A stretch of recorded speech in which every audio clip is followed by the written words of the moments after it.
Assalamualaikum warahmatullahi wabarakatuh. Waalaikumsalam warahmatullahi wabarakatuh. Alhamdulillahirabbil alamin. Wa bihi nasta'inu ala umuri dunya waddin. Shalatu wassalamu ala sayyidil mursalin sayyidina Maulana Muhammadin wa ala alihi wa sahbihi ajmain. Amma ba'du. Para pemirsa yang dirahmati oleh Allah Subhanahu wa taala, segenap kepengurusan PAC GP Ansor Kecamatan Jatirogo yang dimuliakan Allah Subhanahu wa taala. Alhamdulillah wa syukurillah, pada malam hari ini kita dipertemukan kembali dalam channel PAC GP Ansor Kecamatan Jatirogo dalam keadaan sehat walafiat dalam acara dialog interaktif seputar amaliyah bulan Ramadan, yang pada malam hari ini kita mengusung tema terkait zakat fitrah, karena pada malam hari ini adalah malam ke-26. Sebentar lagi kita akan menjalankan ibadah pamungkas dari bulan Ramadan, yaitu zakat fitrah. Salawat serta salam kita aturkan ke hadirat Nabi Agung Muhammad sallallahu alaihi wasallam dengan ucapan Allahumma shalli ala Muhammad, yang senantiasa kita harapkan syafaatnya besok yaumil qiyamah. Para pemirsa, para hadirin yang budiman, sebelum kita memulai dialog interaktif dengan tema zakat fitrah ini, marilah kita buka acara pada malam hari ini dengan memanjatkan suratul Fatihah, yang hadiahnya kita tujukan kepada baginda Nabi Muhammad SAW serta para muassis Nahdlatul Ulama. Al-Fatihah ila hadratin Nabi Mustafa Muhammad sallallahu alaihi wasallam.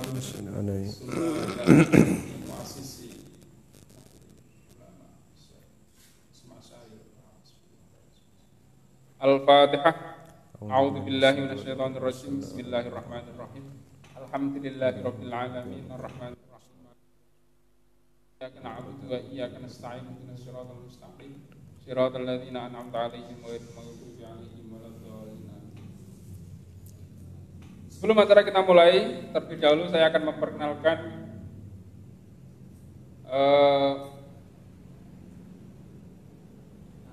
narasumber kita pada malam hari ini, yaitu dengan narasumber yang sama seperti di pertemuan pertama yang kemarin. Kita malam hari ini bersama dengan Ustadz Muhammad Taifur MC, asli dari Rembang, yang sekarang ini berdomisili di Jatirogo. Beliau adalah Ketua LPM Lembaga Fathul Masail MDCN Kecamatan Jatirogo, dan saat ini juga masih aktif sebagai pengajar di Ma'had Ali Mahatul Syar'i. Langsung saja kita mulai dengan penjelasan singkat dari Ustadz Taifur terkait zakat fitrah. Waktu kami persilahkan. Terima kasih atas waktunya. Saya sampaikan kepada Bapak Moderator. Bismillahirrahmanirrahim. Alhamdulillahirabbil alamin wassalatu wassalamu ala asyrafil anbiya wal mursalin sayyidina wa maulana Muhammadin wa ala alihi wa ashabihi ajmain. Rabbi syrah li sadri wa yassir li amri wahlul 'uqdatam min lisani yafqahu qawli. Amma ba'du.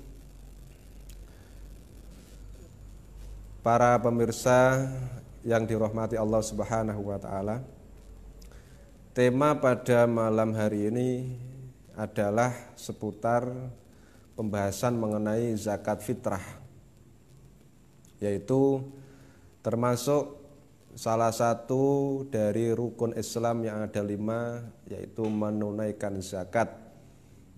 Zakat ada kalanya zakatul mal, ada kalanya zakatul badan. Dan untuk zakat fitrah ini kategori zakatul badan, menzakati diri seorang muslim yang menjadi kewajiban semua umat Islam. Kewajiban menunaikan zakat fitrah khususnya, dalil yang mengungkapkan itu sebagaimana yang saya kutip dari kitab Al-Bajuri juz 1 halaman 278 cetakan Al-Hidayah, yaitu sebagai dalil pokok kewajiban zakat fitrah adalah hadis riwayat dari sahabat Ibnu Umar radhiyallahu anhuma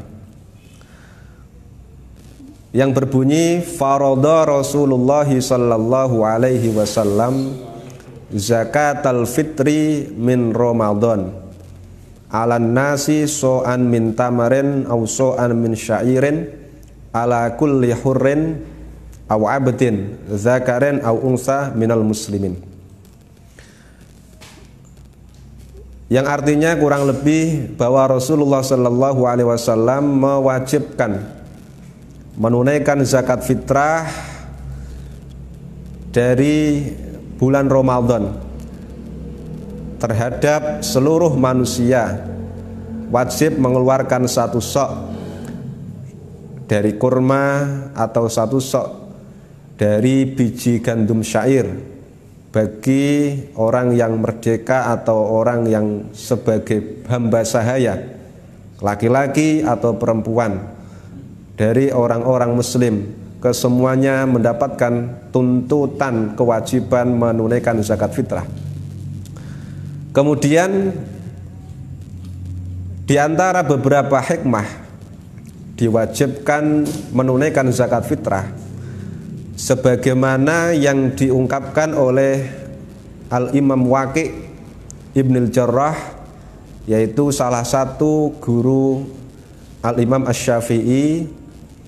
Beliau Al-Imam Waqi' mengatakan bahwa termasuk fungsi diwajibkannya zakat fitrah adalah untuk menambal kekurangan-kekurangan yang terjadi ketika seorang muslim melaksanakan ibadah puasa, sebagaimana disunnahkannya sujud sahwi di dalam sholat sebagai penambal kekurangan-kekurangan yang terjadi ketika seorang muslim melaksanakan ibadah sholat,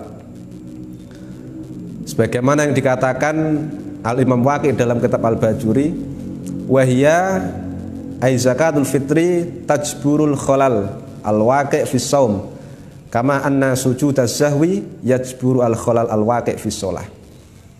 Maka di samping kita memang melakukan kewajiban yang sudah diperintahkan oleh Allah sebagai rukun Islam, yaitu menunaikan zakat, ada fungsi zakat yang kita tunaikan, yaitu diantaranya menambal kekurangan-kekurangan atau celah-celah yang terjadi ketika kita melaksanakan ibadah puasa, agar ibadah puasa kita dianggap sempurna di sisi Allah Subhanahu wa taala. Kemudian saya lanjutkan, sedikit saya uraikan permasalahan masalah zakat fitrah sebagaimana yang saya kutip dari kitab Matnul Ghoyah wa Taqrib karangan Al-Qadhi Abi Syuja Ahmad bin Al-Husain Ahmad Al-Asfihani. Dalam kitabnya diterangkan faslun wa tajibu zakatul fitri bi thalathati asya' al-islam wa bi ghurubi syamsi min akhiri yaumin min syahri Ramadan wa wujudul fadli an qutihi wa quti iyalihi fi dzalikal yaum, yang artinya bahwa untuk syarat wajibnya zakat fitrah itu ada 3 sebagaimana di kitab Matnul Ghoyah wa Taqrib. Tapi Syekh Al-Bajuri dalam kitab Al-Bajuri menambahkan 1 syarat sehingga jumlahnya ada 4. Sehingga untuk kali ini saya uraikan 4, 3 di kitab Matnul Ghoyah wa Taqrib, kemudian ada tambahan 1 di kitab Al-Bajuri, yaitu yang pertama syarat wajib zakat fitrah adalah Islam, yang kedua adalah merdeka. Ini syarat yang tertera di kitab Al-Bajuri. Kemudian yang ketiga, syarat wajib melaksanakan zakat fitrah adalah menemui waktu wajib mengeluarkan zakat fitrah. Artinya dia menemui sebagian dari bulan Ramadan dan sebagian dari awal bulan Syawal, sehingga dia mendapati dua bagian dari bulan Ramadan dan bulan Syawal, yaitu bulan Ramadan sebelum terbenamnya matahari pada hari terakhir bulan Ramadan dan di awal permulaan tanggal 1 bulan Syawal setelah terbenamnya matahari di tanggal 1 Syawal. Kemudian yang keempat, syarat wajib zakat fitrah harus mempunyai kelebihan makanan atau harta dari yang diperlukan di hari raya dan di malam hari raya. Artinya seseorang wajib mengeluarkan zakat fitrah jika ia mempunyai kelebihan dari yang diperlukannya untuk diri sendiri dan juga orang-orang yang wajib ia nafkahi pada malam dan siang hari pada hari raya, baik kelebihan itu berupa makanan, harta benda, atau berupa nilai uang. Sehingga kebutuhan-kebutuhan yang menjadi pokok, entah itu tempat tinggal, peralatan-peralatan rumah, kendaraan, atau yang lain sebagainya, jika itu menjadi kebutuhan pokok untuk aktivitasnya sehari-hari, maka itu tidak diharuskan untuk dijual untuk melaksanakan zakat fitrah jika tidak ada kelebihan. Namun jika ada kelebihan dari harta-harta pokok atau kebutuhan-kebutuhan pokok kesehariannya, maka dia harus mengeluarkan zakat fitrah. Kemudian jenis dan kadar zakat fitrah. Di sini saya rangkum ada 4. 1, zakat yang harus dikeluarkan harus berupa makanan pokok daerah tersebut, bukan berupa uang sebagaimana menurut mayoritas mazhab Syafi'i. Artinya makanan pokok daerah tersebut yaitu orang yang dikeluarkan zakatnya. Kemudian yang kedua, harus sejenis, tidak boleh dicampur-campur.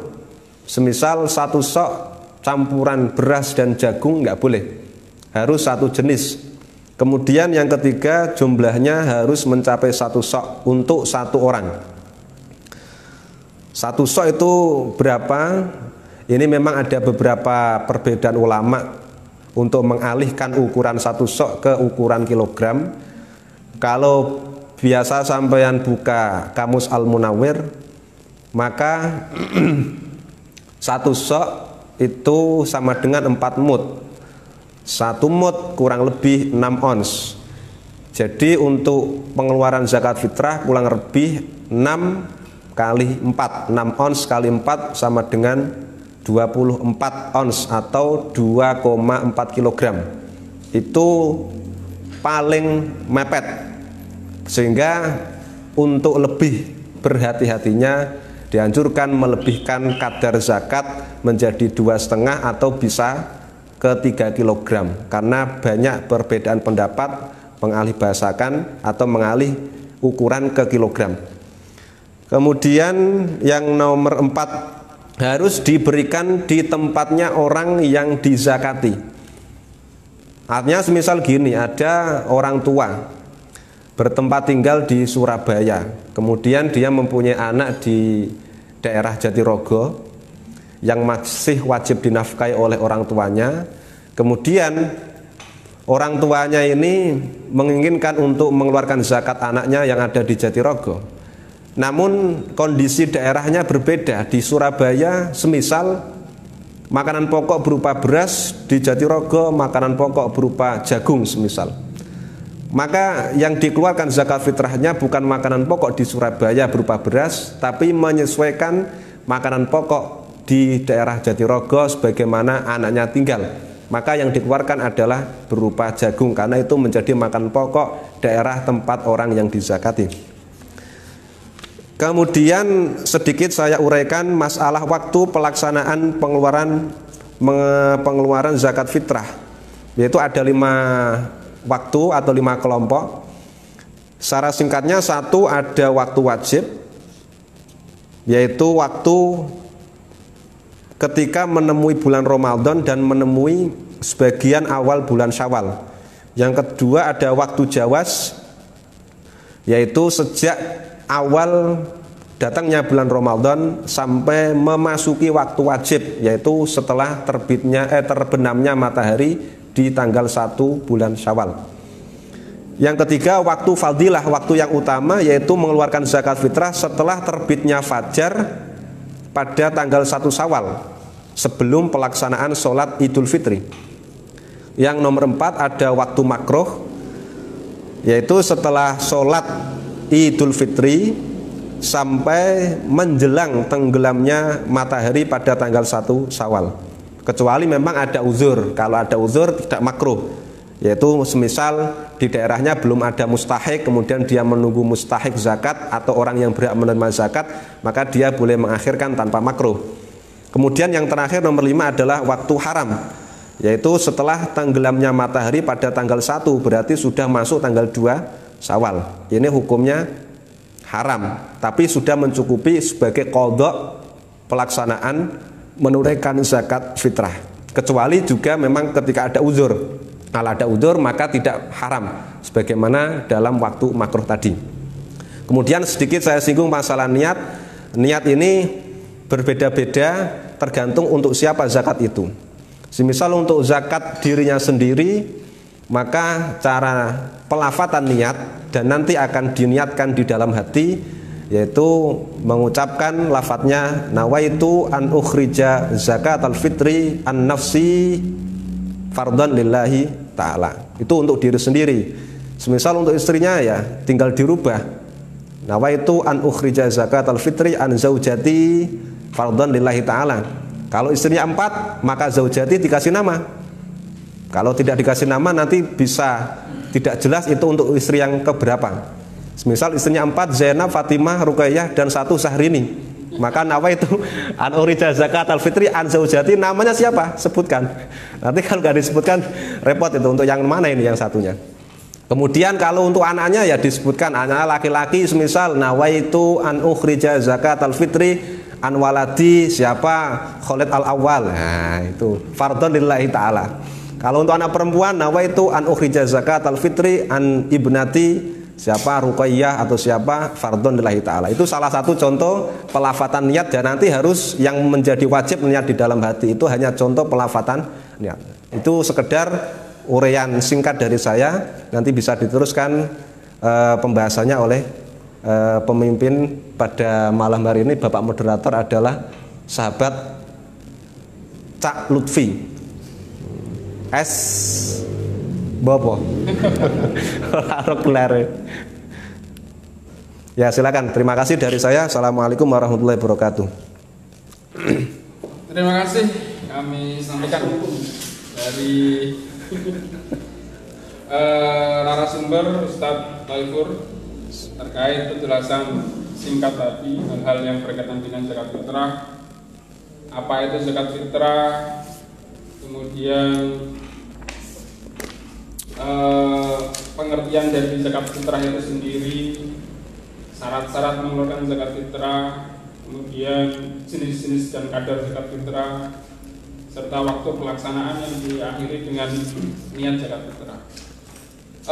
Pemirsa yang budiman, kami membuka sesi pertanyaan. Silakan mungkin dari pemirsa yang ada di line Facebook, Instagram ataupun YouTube, kanal YouTube Ansor Jatirogo, bisa langsung mengajukan pertanyaan kepada kami, kepada Ustadz Taifur, yang pada malam hari ini fokus pembahasannya adalah terkait zakat fitrah. Jadi kami buka pertanyaan, silakan. Sambil menunggu pertanyaan yang akan hadir, perlu kami informasikan bahwasanya saat ini PAC DP Ansor Teman-teman Jatirogo membuka atau menjual beras zakat yang close ordernya pada malam hari ini jam 24.00, yang mana hasil atau laba dari penjualan beras zakat tadi akan digunakan untuk baksos PAC DP Ansor, Ansor Peduli, Ansor Berbagi. Kita lihat di kolom komentar yang saat ini sedang live belum ada pertanyaan yang hadir, akan tetapi di pertanyaan yang offline sebelumnya di repost terkait publikasi ini sudah ada satu penanya, Ustadz Taifur, terkait juga zakat fitrah, yang mana pertanyaan ini muncul dari saudara Ahmad Hadir. Assalamualaikum, Afwan. Waalaikumsalam. Ma hukmu tasarruf zakat lil muallimin aw lil mudarrisin? Syukran katsiran. Yang intinya sahabat Ahmad Hadir ini bertanya tentang bagaimana ini membahas tentang mustahik. Mungkin tadi belum disinggung tentang asnaf dari mustahik zakat yang di-8 itu tadi. Fakir, miskin, amil, boring, mualaf dan sebagainya. Di sini yang beliau tanyakan adalah tasarruf zakat tetapi kepada muallimin atau seorang pengajar atau guru ngaji, mudarrisin atau muallimin. Yang mana mudarrisin atau muallimin ini bukan salah satu dari 8 asnaf penerima zakat atau mustahikus zakat. Akan tetapi fenomena zakat diberikan kepada mudarris atau muallim atau guru ngaji ini, rata-rata guru musola, guru TPQ dan sebagainya, itu memang sudah sering terjadi. Saya kira di seluruh Indonesia, bahkan pokoknya di semua, banyak sekali di situ zakat fitrah diberikan kepada muallim, mudarris, bahkan ada juga yang diberikan untuk masjid dengan dikategorikan, yang katanya ambil itu dikategorikan sebagai sabilil khair atau sabilillah. Sabilillah untuk bahasanya sekarang sabilil khair. Mungkin bisa langsung ditanggapi Ustadz Taifur terkait zakat yang diberikan kepada sabilil khair atau sabilillah. Terima kasih atas pertanyaan yang sudah masuk. Sebelumnya belum saya singgung sedikit masalah mustahikus zakat atau orang-orang yang berhak menerima zakat. Sebagaimana dalam Al-Quran difirmankan oleh Allah bahwa mustahikus zakat atau asnaf yang berhak menerima zakat ada 8, yaitu dalam firman Allah, A'udzubillahi minasyaitonirrajim, innamas shadaqatu lil fuqara'i wal masakini wal 'amilina 'alaiha wal mu'allafati qulubuhum wa fir riqabi wal gharimina wa fi sabilillah wa ibnis sabil. Artinya pemberian sedekah dalam arti zakat, pertama sebagai mustahik atau orang yang berhak menerimanya adalah fuqara, orang-orang fakir. Kedua, wal masakini, orang-orang miskin. Wal amilina, dan yang ketiga adalah amil zakat. Wal amilina 'alaiha. Dan wal mu'allafati qulubuhum. Di antaranya arti mu'allafa qulubuhum adalah orang kafir yang baru masuk Islam. Itu di antara artinya. Sehingga perlu untuk diberikan daya tarik untuk dia mau lebih bersimpati ke agama Islam, maka diberikan zakat atau sedekah. Wa fir riqabi, kemudian mustahik selanjutnya adalah budak. Wal gharimina, orang yang menanggung hutang. Wa fi sabilillah, dan yang mertuju adalah orang yang berjuang di jalan Allah. Dan yang terakhir wa ibnis sabil adalah musafir. Kalau artinya ya anak jalan artinya orang yang dalam perjalanan atau di perjalanan. Kemudian menyangkut pertanyaan ini fokus ke mustahik yang nomor 7 dalam ayat tersebut disebut wa fi sabilillah. Kalau diartikan adalah orang-orang yang berjihad membela agama Allah. Ini sesuai dengan jumhurul fuqaha asy-Syafi'iyah, mayoritas para ulama-ulama yang bermadzhab Syafi'i. Maka yang dimaksud dengan sabilillah adalah al-ghuzat orang-orang yang berperang.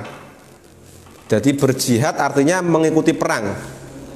Ini sebagaimana yang saya kutip dari kitab Al-Bajuri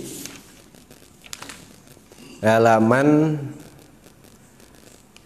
284 cetakan Al-Hidayah. Wa amma sabilullahi fahumul huzatul ladzina la sahma lahum fi diwanil murtaziqah bal hum mutatawwi'una bil jihad. Fa makna sabilillah at-tariq al-musil ilallah wa huwa yashmalu kulla ta'atin. Memang arti sabilillah secara asal itu adalah segala perbuatan apapun yang dapat menyampaikan seseorang kepada Allah, dan itu mencakup kulla ta'ah, semua amal-amal taat. Lakin ghuliba atau ghalaba istimaluhu urfan wa syar'an fil jihad.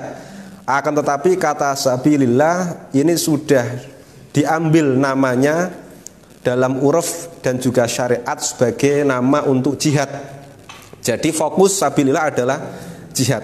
Li'annahu tariqus syahadah al-musilah ilallahi ta'ala.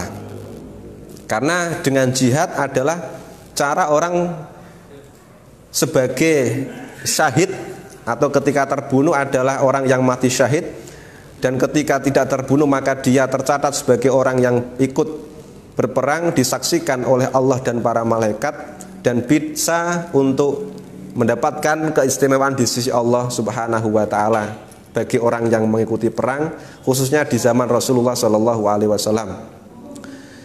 Ini untuk pendapat mayoritas ulama yang bermadzhab Syafi'iyah. Sehingga untuk menjawab pertanyaan tadi, apakah seorang pengajar atau seorang guru atau mungkin tempat-tempat ibadah, masjid, pondok pesantren, musola dan lain sebagainya juga berhak mendapatkan zakat? Ini kalau kita konsisten dengan jumhur Syafi'iyah, maka tidak berhak menerima zakat fitrah. Namun dengan melihat kondisi aktual sekarang ini, maka kita tidak bisa menutup mata ada pendapat-pendapat ulama yang lain yang mengartikan sabilillah dengan arti yang lebih luas. Yang pertama, saya kutip dari kitab Al-Mawsu'at juz 24 halaman 172. Dalam kitab tersebut diterangkan waqala al-Fakhrur Raziyu fi tafsirihi. Dalam kitab tersebut menukil apa yang menjadi pendapat Imam Fakhrur Razi di dalam kitab Tafsir Ar-Razi. Beliau mengatakan, Imam Ar-Razi, zahirul lafzi fi qoulihi ta'ala wa fi sabilillah la yujibul qasra 'alal huzati. Dalam redaksi fi sabilillah ini tidak terkhusus hanya orang-orang yang ikut berperang. Falihadza naqala al-Qaffal fi tafsirihi an ba'dil fuqaha annahum ajazu surfas shadaqati ila jami'i wujuhil khair. Oleh karena itu, maka Imam Qaffal dalam tafsirnya menukil dari sebagian ulama-ulama fikih bahwa sebagian ulama-ulama fikih memperbolehkan memberikan zakat kepada sabilillah dalam arti segala bentuk amal kebaikan atau orang yang di situ berjuang membela agama Allah dengan bentuk apapun, bentuk taat apapun. Ini dikutip oleh Fakhrur Razi dan Imam Al-Qaffal. Ya, menukil dari sebagian fuqaha.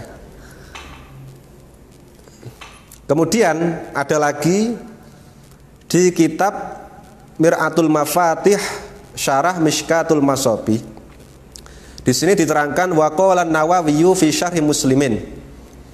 Imam Nawawi berkata dalam kitab Syarah Muslim, wa haka al-qadiyat an ba'dil ulama annahu yajuzu sarfu zakati fil masalih ammah, bahwa al-qadiyat pernah menceritakan satu riwayat pendapat dari sebagian ulama bahwa annahu yajuzu sarfu zakah, boleh mentasarrufkan zakat atau memberikan zakat fil masalih ammah, kemaslahatan yang umum. Berarti kalau melihat dua ibarat ini, maka boleh seorang guru, ustadz yang berjuang dalam agama Islam, kemudian yang lainnya berhak menerima zakat. Adapun yang lebih spesifik itu diterangkan oleh beberapa ulama yang bermazhab Maliki. Ini malah lebih spesifik lagi bahasanya. Kalau tadi kan sabilillah diartikan wujuhul khair atau masalih ammah. Berarti kita memasukkan sendiri. Karena seorang guru, apalagi ustadz yang mengajar kitab salaf, mengajar Al-Quran dan lain sebagainya, itu jelas berjuang di jalan Allah. Dan itu kita memasukkan ke masalah ammah tadi, kalau kita merujuk dua ibarat tadi. Kemudian ada dua ulama dari mazhab Malikiyah yang lebih spesifik pembahasannya, membahas tentang pengajar bahasanya, yaitu di kitab Syarah Mukhtasar Khalil Al-Kharsi, yang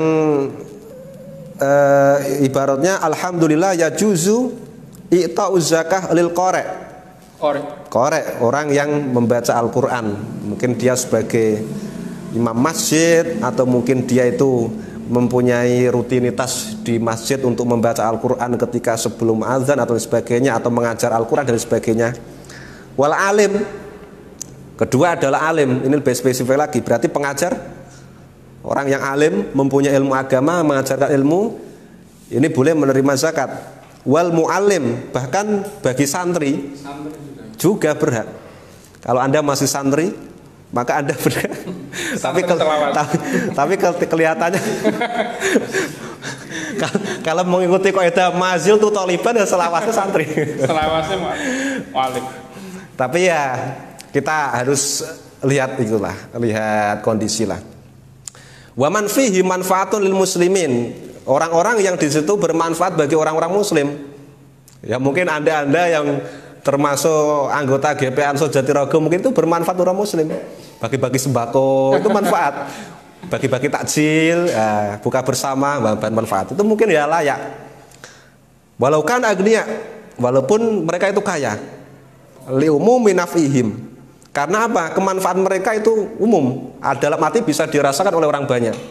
Itu yang menjadi tolak ukurnya.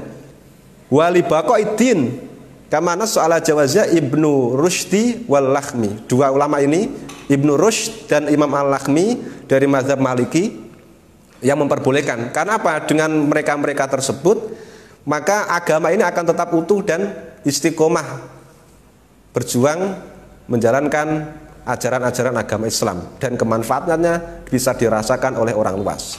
Tapi ini sebagai jalan tengah saja dari dua ibarat tadi. Yang pertama saya utarakan dari jumhur Syafi'iyah yang mengatakan sabilillah hanya terkhusus bagi orang-orang yang ikut berperang. Kemudian yang kedua adalah beberapa ulama yang mengatakan boleh fi wujuhil khair, dan bahkan dari ulama mazhab Malikiyah ada yang lebih spesifik membahas beberapa orang yang berhak menerima zakat dari pengajar dan lain sebagainya. Namun sebagai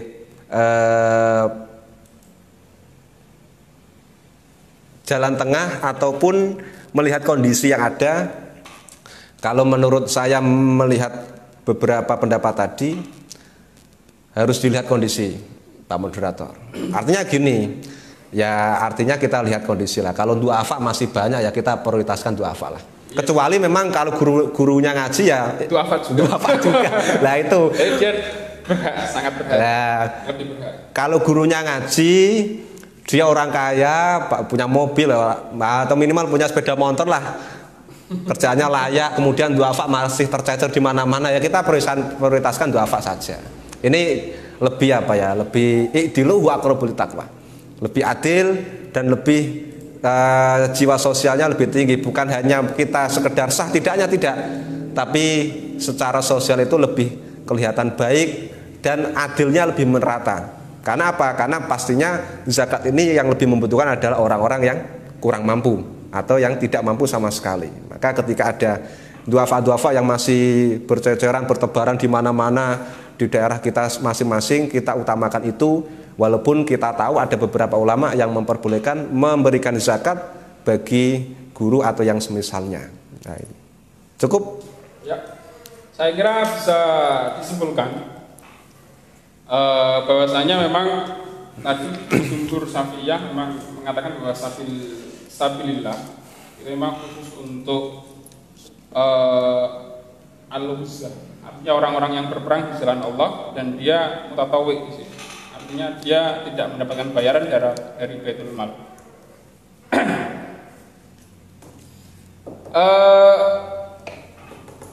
Dan bisa juga, akan tetapi melihat kondisi yang saat ini,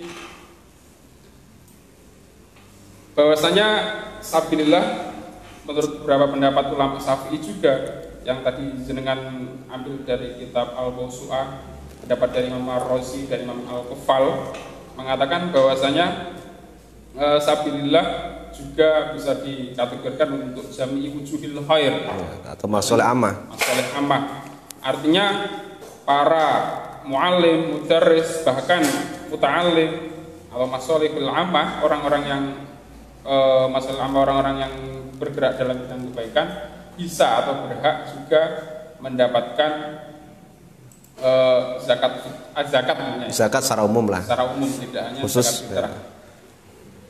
Saya kira sangat jelas penjelasannya tadi sudah.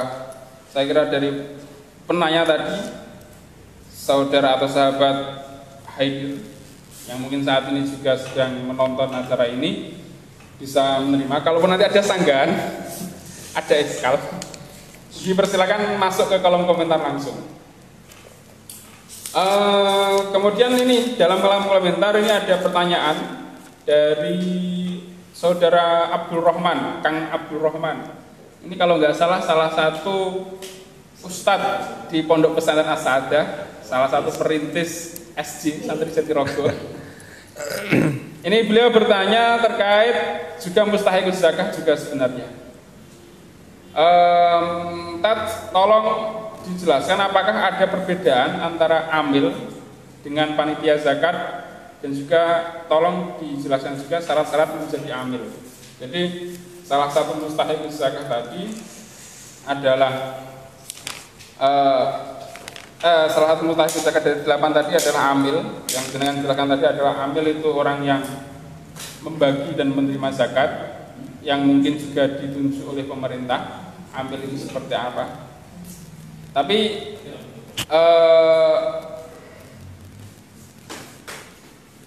jadi ini beda nggak antara amil dengan panitia zakat?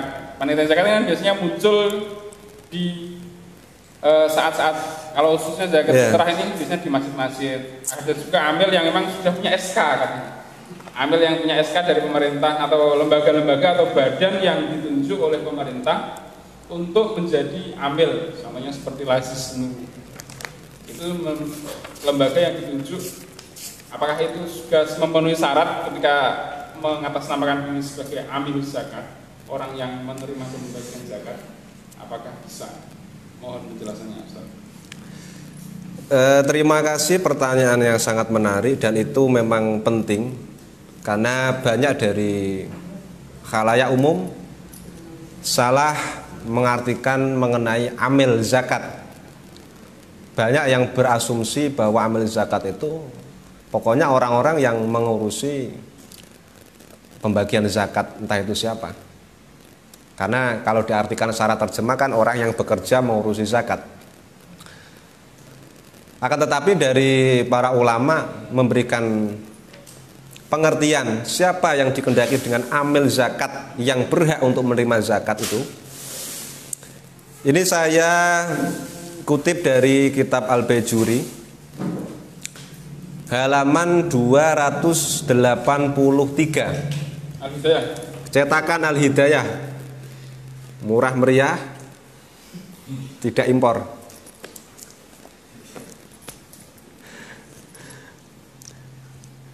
qauluhu wal amil manis ta'malahu al imam,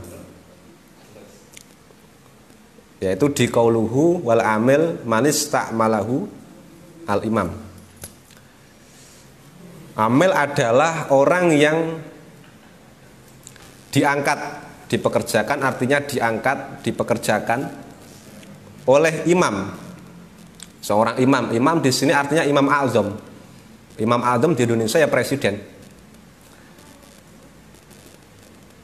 Atau diangkat oleh naibnya. Data dalam kitab yang lain, yaitu dalam kitab Mauhibah Dzil Fadli, diterangkan bahwa ada tambahan auna ibul imam, yaitu al-amiluna dalam kitab Mauhibah Dzil Fadli juz 4 halaman 120 disebutkan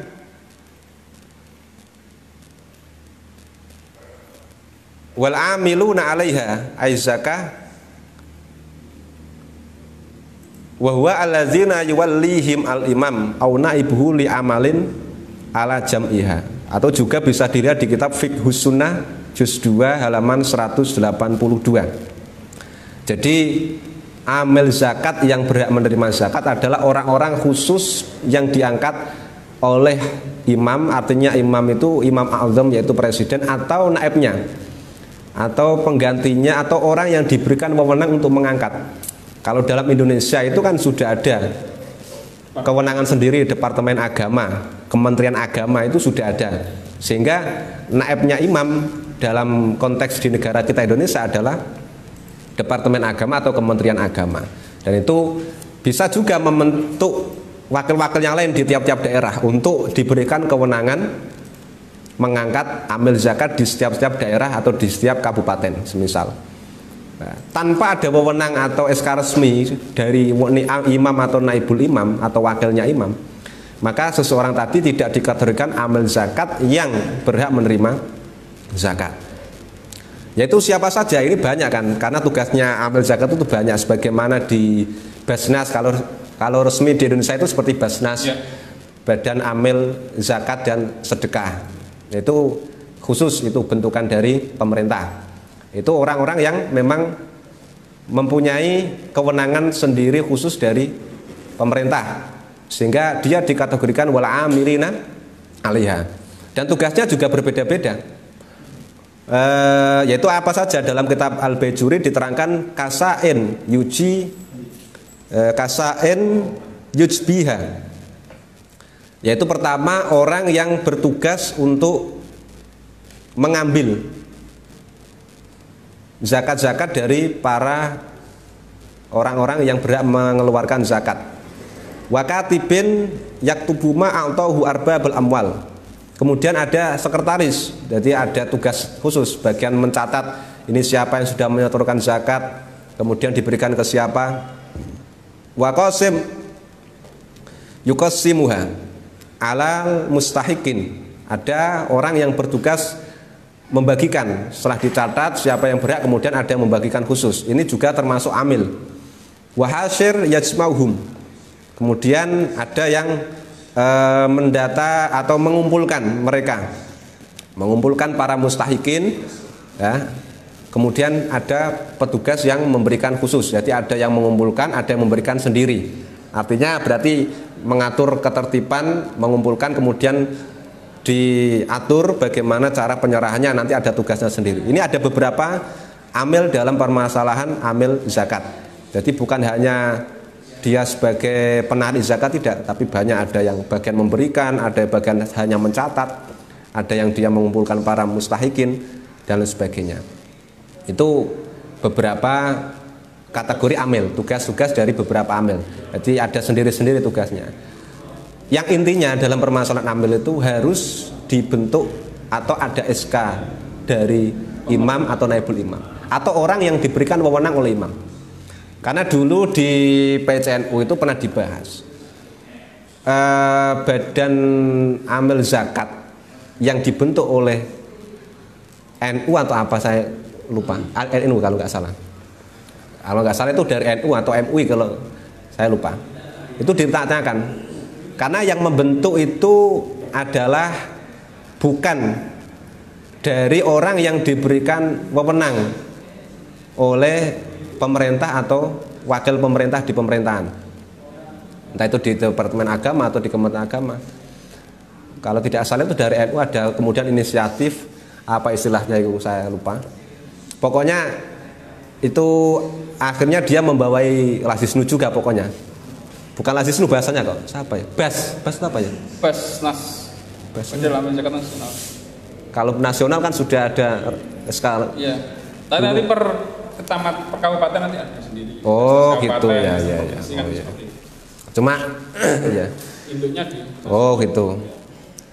Dulu.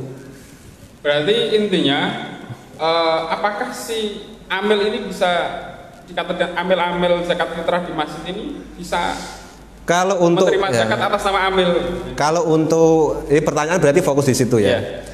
Kalau untuk kasus di masjid-masjid atau di sekolahan-sekolahan mungkin itu tidak bisa dikategorikan sebagaimana amil, hanya sebatas dikatakan panitia zakat.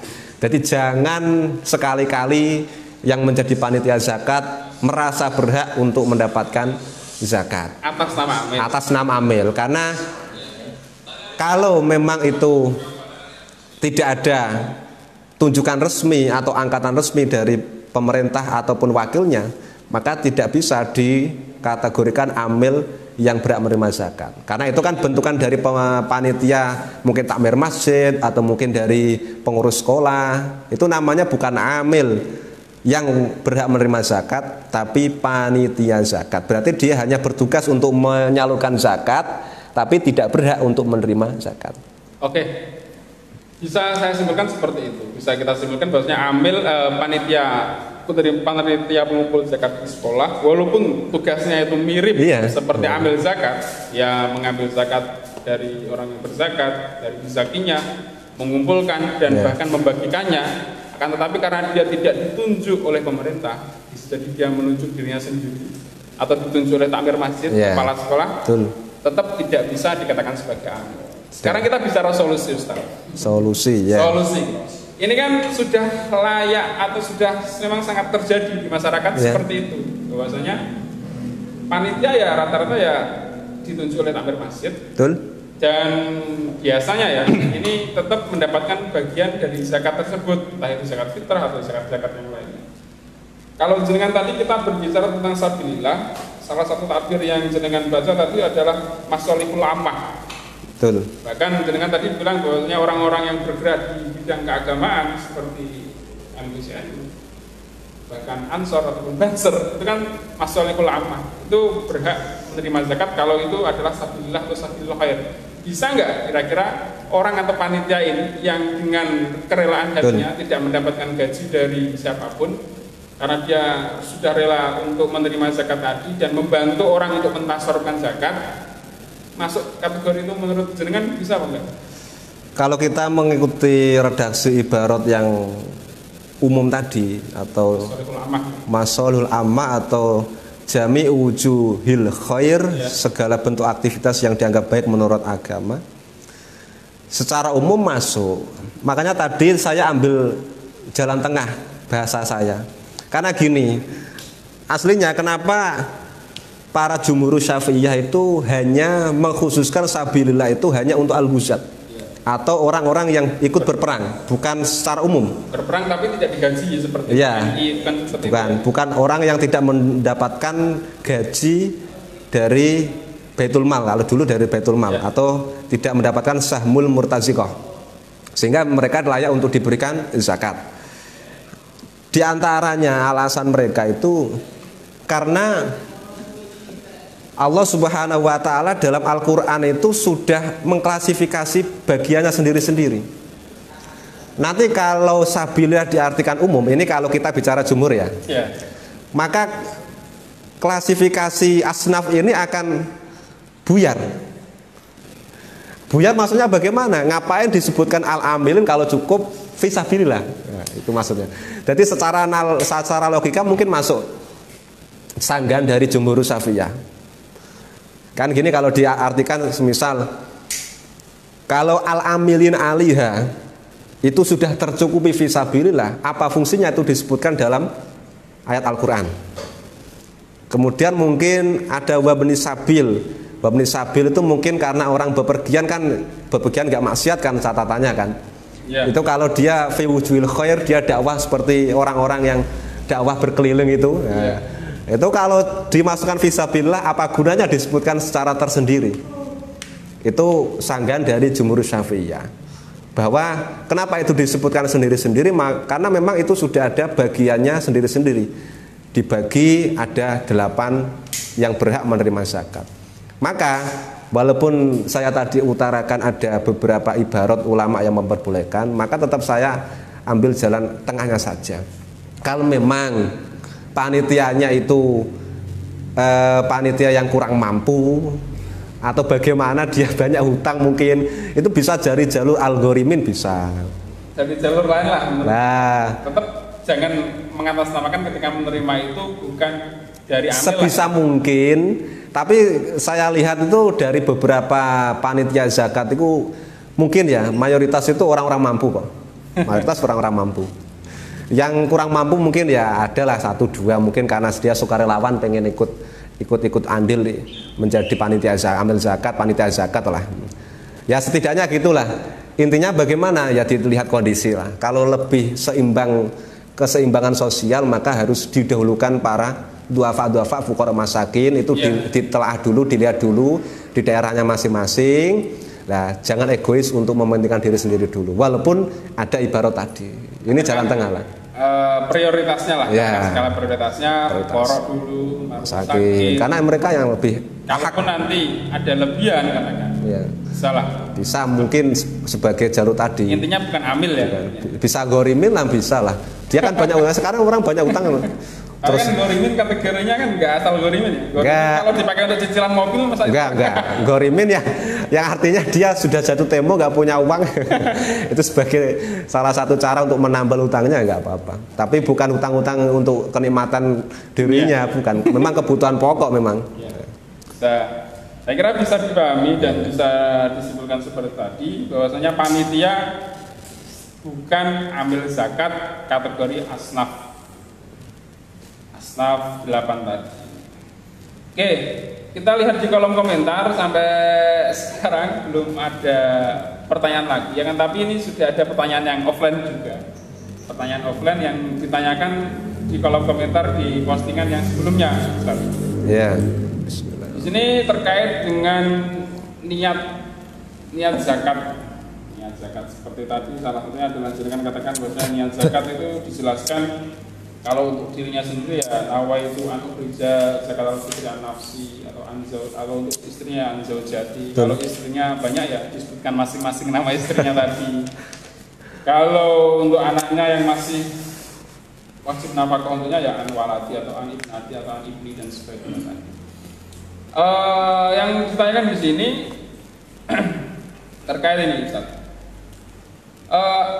Jadi ada seorang yang suami istri, akan tetapi ini suaminya ini muksir atau miskin, bangkrut. Jadi dia tidak mempunyai uang, agar dia tidak bisa mengeluarkan zakat fitrah atau zakat untuk istrinya. Di sisi lain istrinya ini adalah seorang yang kaya. Apakah si istri ini boleh memberikan zakatnya atau menzakati zakat fitrah istrinya tadi, suaminya tadi? Dan apakah boleh kalau umpama ini ada suaminya yang di luar kota sementara zakatnya di daerahnya, apakah boleh istri ini meniatkan, kalau tadi dibolehkan ya, meniatkan zakat fitrah untuk suaminya tadi yang tidak ada di lokasi, yang tidak ada di rumah. Jadi pertanyaan dua tadi, yang pertama apakah boleh istri membayar zakat fitrahnya suami? Kalau boleh, apakah niatnya juga bisa dilakukan oleh si istri tadi? Ini berhubungan dengan niat seperti ini. Ya. Terima kasih. Sebelumnya saya ingin menambahkan sedikit ya.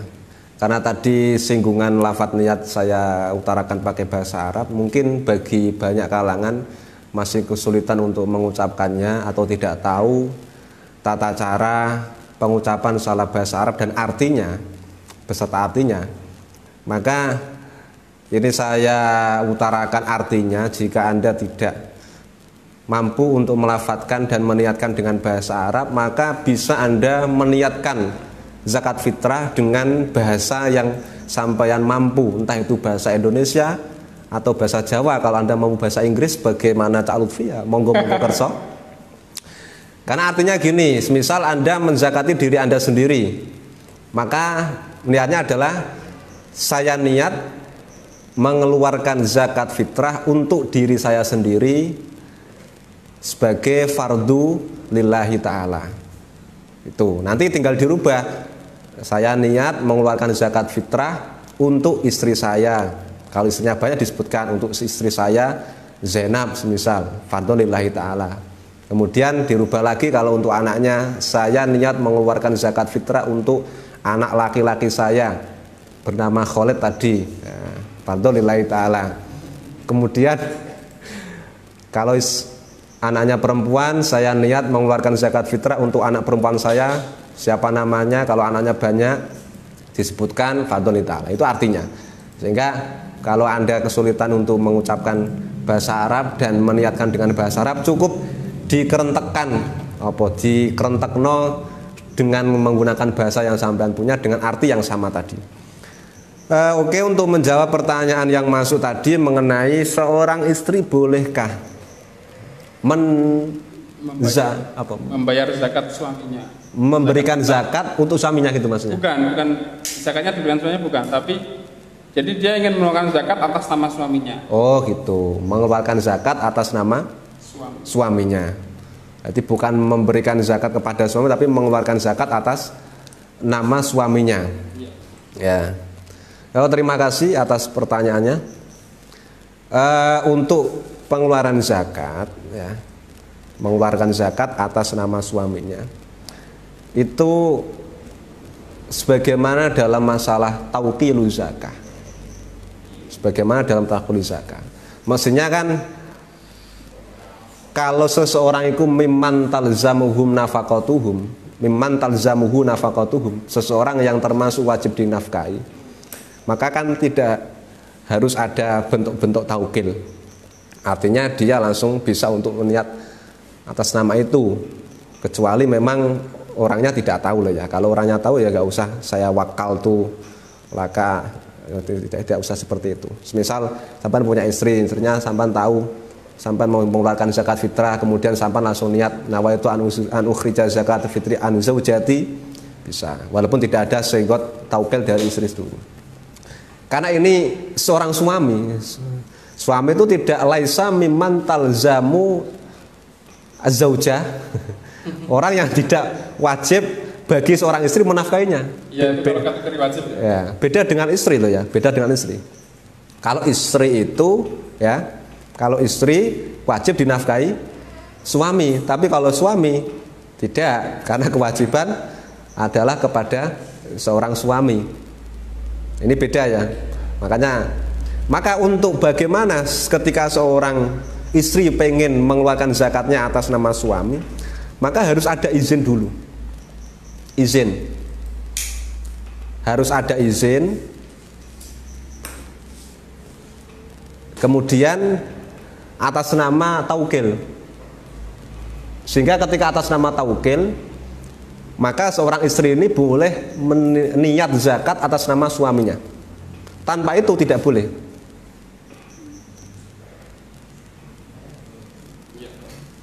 Jadi seolah-olah gini loh, seolah-olah beras tadi semisal ya, itu karena mendapatkan izin, ini untuk kamu supaya kamu mengeluarkan zakat, sehingga itu atas nama di awalnya itu sudah ada tamlik kepada seorang suami, ini untuk kamu, atau ini atas nama kamu, kemudian karena memang nggak ada senggot secara khusus, kemudian secara umum itu dianggap wakil dari seorang suami, seorang istrinya, maka harus ada izin. Sah ya zakatnya? Iya, nggak apa-apa. Sebagaimana anak yang sudah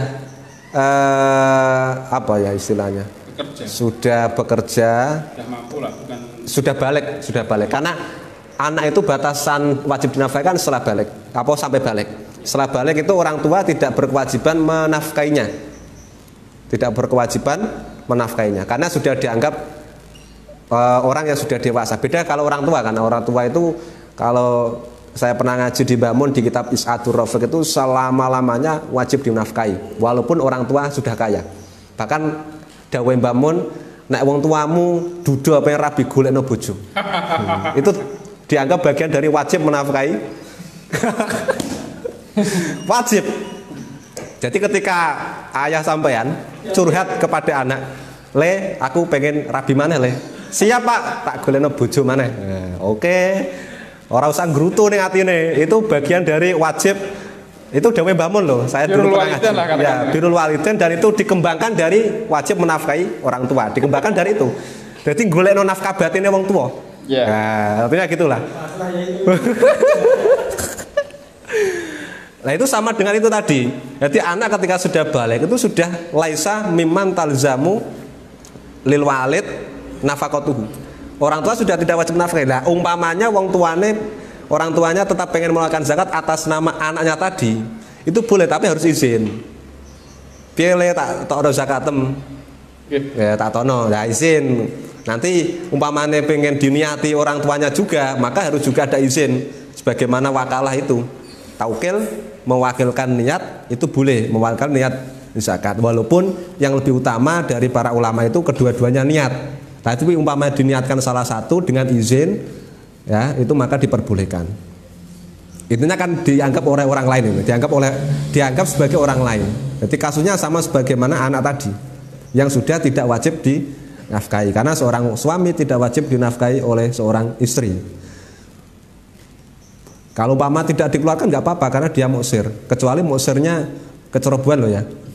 Kalau muksirnya kecerobohan dia nggak mustahik. Umpamanya dia masih gagah dan kuat tenaganya, tapi dia nggak mau kerja, turu tok, ngopi tok, roka-rokokan tok. Nah, dia senajan umpamanya kategori fuqara menurut urufnya, menurut mayoritas masyarakatnya, tapi dia tidak layak untuk diberikan zakat karena dia pemalas. Mestinya layak untuk bekerja atau bisa atau mungkin untuk bekerja. Oke, saya kira sangat jelas.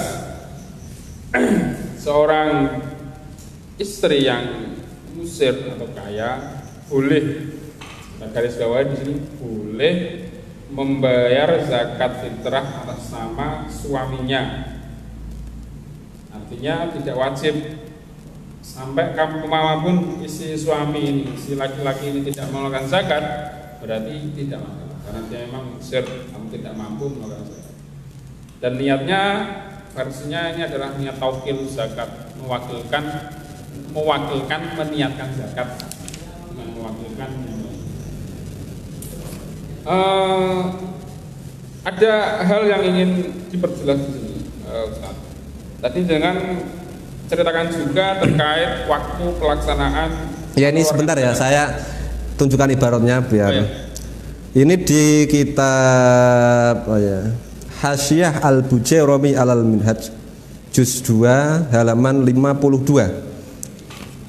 Di sini diterangkan wal aslu ayyukhrija min mali zakata mauliyihi al-ghani li'annahu yastaqillu bitamliki bi khilafi ghairi mauliyihi kawaladin rasyidin wa ajnabiyin, orang lain, anak yang sudah pintar kemudian atau orang lain. La yajuzu ikhraju anhu, atas nama orang tadi, anak yang sudah rasyid atau orang lain, illa bi idnihi, kecuali mendapatkan persetujuan atau izin dari yang bersangkutan untuk disakati. Karena apa? Karena itu bukan orang-orang yang sudah tidak, atau orang-orang yang tidak kategori wajib dinafkahi. Amma la wajabat nafaqatuhu fala yahtaju ila iznihi li'annahu mukhatabun biha. Adapun ketika untuk orang-orang zakat atas nama orang-orang yang masih wajib dinafkahi, maka tidak harus ada izin. Karena itu adalah orang-orang yang wajib dinafkahi atas nama itu. Fa'ilam ya'zan qauluhu illa bi'idni fa'ilam ya'zan lam yajuz jasman. Kalau tidak mengizinkan, berarti seorang suami semisal kok tidak mengizinkan, gak usah aku kere zakati barang, aku tak nompo wae pamane. Maka tidak boleh kalau tidak ada izin. Karena apa? Li annaha ibadatun taftaqiru li niyatin fala tasqutu anil mukallaf biduni idnihi. Kemudian ini bersinggungan dengan niat karena memang menurut mayoritas itu lebih utamanya itu dua-duanya niat. Walaupun ada sebagian yang memperbolehkan cukup dari yang pihak yang ingin mengeluarkan untuk niat. Ini ibaratnya dari kitab Hasyiah Al-Bujairum. Ya. Jelas intinya harus izin suaminya, ketika istri tadi hendak mengeluarkan zakat ataupun orang tua ingin mengeluarkan zakat dari anaknya yang sudah rasyid, yang sudah pinter, maka dia juga harus minta izin kepada anaknya. Oke. Ini waktu jam 10 kurang 10 menit. Satu pertanyaan lagi, nggak apa-apa. Oke ya. Tadi jenengan singgung juga masalah waktu pelaksanaan zakat fitrah yang ada 5. Betul. Waktu wajib ketika seseorang itu menemui sebagian Ramadan dan sebagian Syawal. Waktu jawaz di awal Ramadan. Waktu fadilah itu ketika zakat fitrah dikeluarkan sebelum sholat id. Waktu makruh itu dikeluarkan setelah sholat id dan sebelum ghurub syamsi, kecuali kalau ada udzur, misal menunggu mustahik zakat tadi. Yeah. Atau waktu haram, yang mana di sini dia dengan sengaja tidak mengeluarkan zakat sebelum pelaksanaan sholat id dan tidak ada udzur dan dikeluarkan setelah menunggu sanksi 1 Syawal.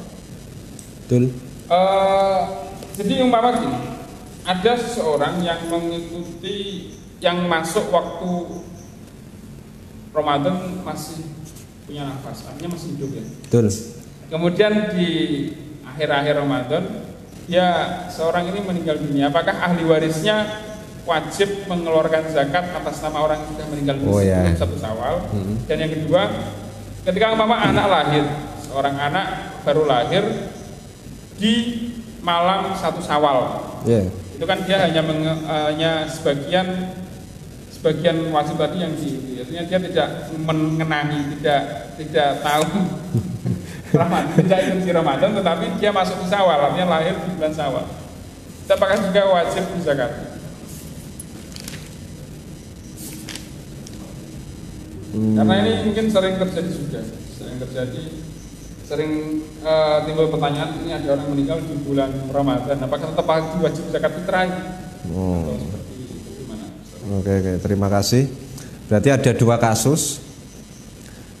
kasus yaitu seseorang yang mendapati bulan Ramadan tapi usianya tidak mencukupi untuk mendapati bulan Syawal, atau seorang anak yang lahir tidak mendapati bulan Ramadan, tapi dia mendapati tanggal 1 Syawal, mungkin setelah ghurubus syamsi, setelah terbenamnya matahari baru lahir. Apakah kedua orang ini tetap wajib untuk dizakati? Ya. Ini dalam kitab Al-Bajuri, ya. Saya bacakan sebagaimana tadi yang saya singgung di awal, bahwa syarat wajib, ya, saya ulangi tadi di awal, syarat wajib di kitab Matnul Ghoyah wa Taqrib itu diantaranya adalah wa bi guru bisyamsi ini bukan ini. Waktu wajib adalah ya wa bi guru bisyamsi min akhiri yaumin min syahri Ramadan. Kemudian di dalam sarannya wa khina idzin fatukhraju zakatul fitri amman mata ba'dal ghurub dunaman ulida ba'dahu.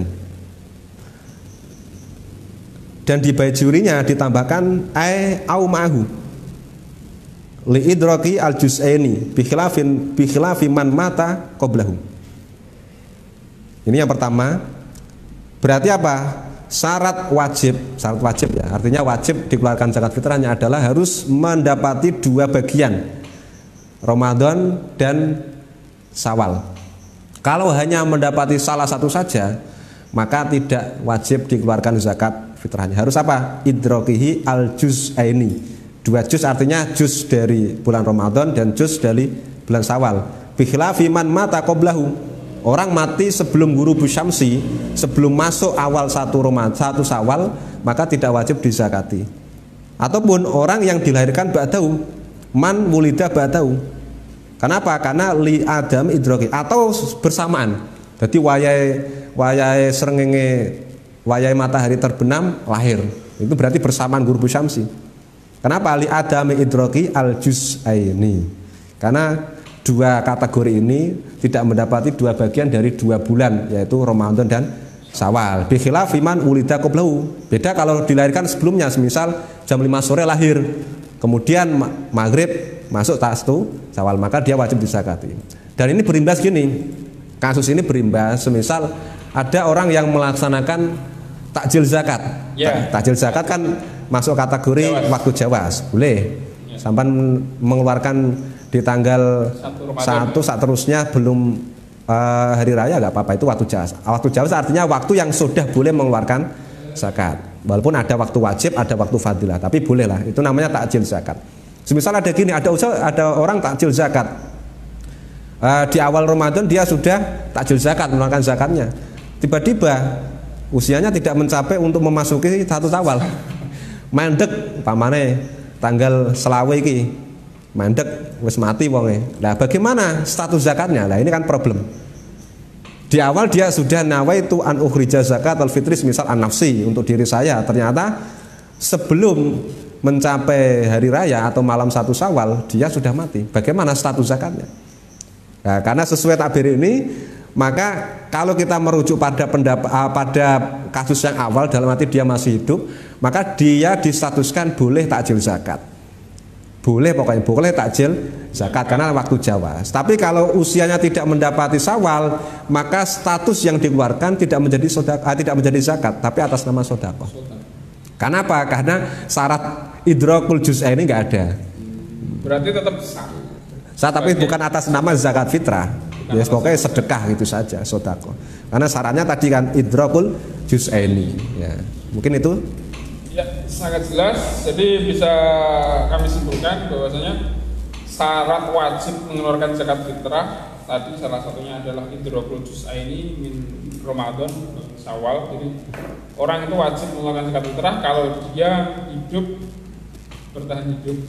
Kalau dia hidup di bulan Ramadan dan lanjut di minimal 1 Syawal tadi. Saya kira itu sangat jelas. Kalaupun nanti tetap dikeluarkan, itu bukan atas nama zakat fitrah, tapi dianggap sebagai sedekah biasa. Oke, para pemirsa sekalian yang budiman, kami kira itu dialog kita, karena ini sudah tidak ada pertanyaan tambahan terkait zakat fitrah. Bisa saya simpulkan bahwasanya zakat fitrah itu wajib bagi seluruh muslim yang mampu dan mempunyai kelebihan makanan untuk besoknya. Kemudian zakat fitrah ini menurut pendapat guru dari Imam Syafi'i, Imam Waqi, ini dianggap sebagai bagian untuk menambal celah-celah kurangan-kurangan di masa Ramadan, dan disamakan dengan sujud sahwi. Ya. Ketika sujud sahwi itu menambal kekurangan dalam sholat. Kemudian tentang syarat-syarat zakat fitrah tadi, Islam balik akhir. Kemudian bukan berkaitan dari Islam, dan merdeka artinya bukan budak. Kemudian menemui waktu wajib, jadi juz'ain tadi Ramadan dan Syawalnya. Kemudian mempunyai kelebihan makanan. Adapun jenis-jenis makanan yang wajib di dalam zakat fitrah itu adalah harus makanan pokok daerah dikeluarkan zakat tadi. Dan bukan berupa uang. Bukan menurut berupa uang. Tidak, mayoritas Syafi'iyah. Menurut mayoritas Syafi'iyah. Jadi tidak boleh kita mengeluarkan zakat fitrah senilai 30.000 karena beras 3 kilo atau 2,7 seperti kadarnya tadi itu ada 30.000. Kalau ingin mengeluarkan nilai atau berupa uang timahnya, boleh bertaklid dengan mazhab Hanafi. Tapi syaratnya ya harus menyesuaikan ketentuan-ketentuan zakat fitrah di mazhab Hanafi. Salah satunya syaratnya. Di antaranya yang paling pokok adalah kadarnya. Di beberapa kitab kitab-kitab kontemporer itu disebutkan menurut mazhab Hanafi, ya, ini yang sudah dialihkan ke ukuran Indonesia. Satu sok menurut beliau adalah kurang lebih 3,8 kg atau hampir 4 kilo. Kurang lebih seperti itu. Berarti apa? Berarti ketika Anda pengen mengeluarkan qimah dengan taklid atau mengikuti pendapat mazhab Hanafi, maka nilainya harus gitu, jangan yang 3 kilo. Berarti kita keluarkan minimal 40.000 lah. Kalau sampean mengeluarkan 30.000 berarti sampean talfik namanya. Talfik. Ya, pengen mengikuti mazhab Hanafi tapi nilainya kadarnya 3 kilo ya, nggak boleh. Yeah. Tapi insya Allah sudah menjadi umum kalau kita ya beras itu sudah bagus kok. Ya. Oke ya. Kemudian beras yang dikeluarkan atau makanan pokok yang dikeluarkan tadi tidak boleh dicampur, misal jagung dengan beras mau 1,5 kilo atau 1,5 kilo, 3 kilo tidak bisa. Untuk ukuran satu sok tadi pendapat minimal satu sok adalah 2,4 kilo ya. Ya, itu pendapat paling minimal. Paling minimal. Tapi saran saya lebihkan saja. Iya, 2,5 kilo itu sudah mepet itu mepet minimal. Mepet minimal. Ya, khawatirnya gini bos. Khawatirnya kalau orang itu nggak jujur menimbangnya, khawatirnya loh ya. Nggak jujur menimbangnya ketika kita beli beras, nanti ternyata kadarnya kurang dari itu, maka belum cukup. Nah, paling aman 3 kilo ya, paling aman itu 3 kilo. Seperti beras yang dijual oleh Ansor Setirogo ya. Ya 3 kilo itu adalah timbangan paling aman. Betul. Sak kurang-kurangnya nimbangnya tetap sudah lebih. Ya. Tapi kalau ngepres 2,4 atau 2,5 itu khawatirnya nanti ada kekurangan 50 biji ya, itu sudah bahaya itu. Malah nggak sah nanti ya. Mending digenapkan 3 kilo. Silakan diorder di PAC GP Ansor Jatirogo. Masih tersedia banyak. Kemudian 1 kilo 10.000, 3 kilo 30.000. Siap diantar ke rumah masing-masing. Rumah pemesan intinya. Oke, ini ada satu lagi, ada pemahaman seperti ini. Jadi beras ketika niat itu ada yang bilang beras harus dipegang. Kata orang-orang tua dulu, kena niat zakat itu khususnya beras buat cekricung. Nawa itu anu sekitar nafsi. Walaupun beras itu kono wong tuane dia kon niat meneh. Kan itu sebenarnya enggak wajib. Itu apakah emang harus megang ainul berasnya, ainulnya itu tidak, atau cukup kantongnya atau cukup dipandang atau seperti apa? Yang wajib itu niatnya, bukan megangnya. Yang wajib itu niatnya dan menyerahkannya. Kalau menyerahkan kan tauqil tadi ya, bisa diberikan ke orang. Berarti tetap niat itu nggak harus megang zakat berasnya tadi ya? Yang menjadi wajib itu niatnya, bukan memegang. Oke, jadi itu bisa anggap aja ya niatnya orang-orang tua zaman dahulu lah supaya tapi itu tidak wajib. Kemudian ini sebagai tambahan saja ya. Ini yang terjadi, mungkin ada beberapa masyarakat. Ini tolong untuk panitia zakat dimanapun Anda berada, mungkin di masjid-masjid atau di sekolah-sekolahan, harus lebih selektif ketika memberikan zakat. Jangan sampai zakat fitrah itu kembali kepada orang yang mengeluarkan zakat, karena itu bisa jadi tidak sah. Jadi semisal gini, ada orang dia tidak mampu, kemudian dikeluarkan zakat oleh anaknya, berarti kan dia kan mustahik, dia berhak menerima zakat atas nama fuqara masakin misal, tapi dia dikeluarkan zakatnya oleh anaknya. Karena mayoritas panitia-panitia zakat itu berasnya dicampur, dan semisal orang tadi itu termasuk dicatat para mustahik, usahakan jangan sampai beras atas nama orang itu kembali lagi ke orangnya. Itu tidak sah. Kalau sampai terjadi? Enggak sah, berarti tidak mencukupi sebagai zakat fitrah. Berarti yang dosa siapa itu? Yang dosa panitianya. Makanya ini saya himbau kepada panitianya harus hati-hati ketika mendatang mustahik. Ini mohon maaf, tapi ini memang dalam ibarat-ibarat itu seperti itu. Jadi tidak boleh beras yang dikeluarkan tadi kembali. Ya, karena kan kalau kembali lagi berarti yang dikeluarkan sudah kurang dari kewajiban kadar yang dikeluarkan zakat. Karena kan rata-rata panitia kan mencampur zakat, mencampur beras yang dikeluarkan itu kan. Jadi satu. Makanya jangan sampai beras dari sini dipilah, beras dari timur untuk dikeluarkan ke barat, beras dari barat untuk ke timur. Nah, itu kan bisa kan seperti itu. Jangan seenaknya. Nah, ini untuk panitia-panitia. Hati-hati, jangan sampai kembali ke orangnya sendiri.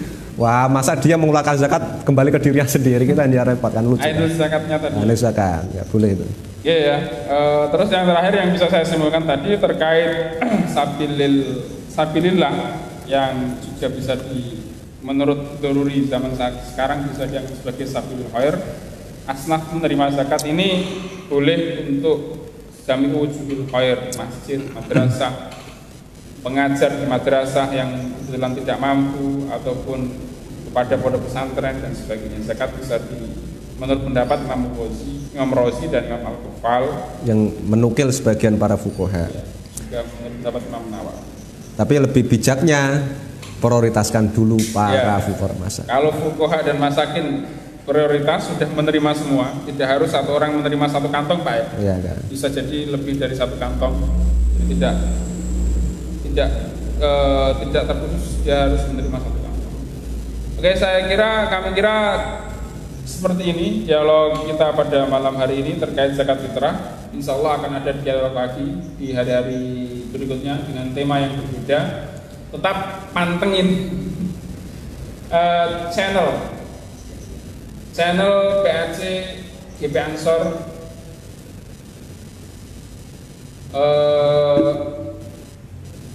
Jatirogo. Dan sebagai penutup, malam ini adalah close order untuk pembelian beras zakat yang disediakan oleh Ansor. Jadi jangan sampai terlewatkan, karena dengan membeli beras zakat di Ansor Anda akan mendapatkan 2 keuntungan, karena laba dari beras tadi dipakai untuk bakti sosial pembagian sembako oleh PAC di Ansor. Dari kami moderator maupun dari narasumber, kalau ada salah dalam berucap, ada yang kurang sopan dan sebagainya, kami mohon maaf yang sebesar-besarnya. Kalau ada yang benar dari obrolan kita malam hari ini, dan semoga menjadi amal ibadah kita. Dan kalaupun ada yang benar itu murni dari Allah SWT, kalaupun ada yang salah atau kurang tepat, kami mohon maaf dan itu murni dari kami. Marilah kita tutup dialog pada malam hari ini dengan bacaan suratul Fatihah. Semoga bermanfaat di dunia dan akhirat. Amin.